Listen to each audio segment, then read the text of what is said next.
ગોવિંદગુરુ લીમડી તાલુકાના આમ આદમી પાર્ટીના 17 જેટલા ઉમેદવારોએ ફોર્મ ભર્યા। 3 જિલ્લા પંચાયત અને 14 તાલુકા પંચાયત બેઠકના ઉમેદવારોએ નોંધાવી દાવેદારી। કુલ 17 ઉમેદવારો દ્વારા લીમડી નગરમાં શક્તિ પ્રદર્શન સાથે રેલી યોજી લીમડી મામલતદાર અને તાલુકા પંચાયત કચેરીએ પહોંચ્યા। મોટી સંખ્યામાં કાર્યકરો ઉપસ્થિત રહ્યા હતા। શિક્ષણ, રોજગારી સહિતના મુદ્દાઓને લઈને જનતા સમક્ષ પહોંચશે આમ આદમી પાર્ટી। આપ આગેવાનો દ્વારા 100% જીતનો વિશ્વાસ વ્યક્ત કરાયો। આવતીકાલે બાકી રહેલા ઉમેદવારો પણ ફોર્મ ભરવા મોટી સંખ્યામાં પહોંચશે। રિપોર્ટર દીપેશ ચૌહાણ, લીમડી।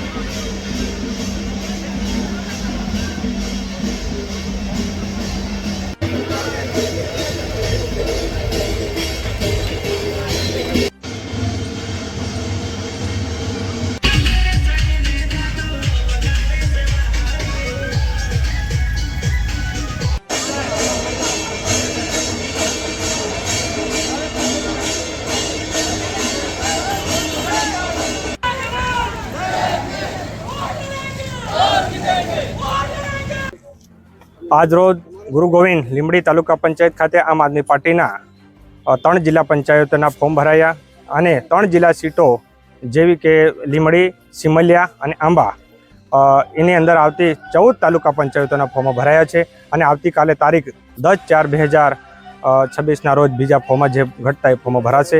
અને જે અમારા જે આમ આદમી પાર્ટીના જે એજન્ડા છે કે ચાલુ સરકારે ભ્રષ્ટાચારનો કોઈ સીમા રાખી નથી, એટલે એ ભ્રષ્ટાચાર સામે અમે અડીખમ લડવા તૈયાર છીએ।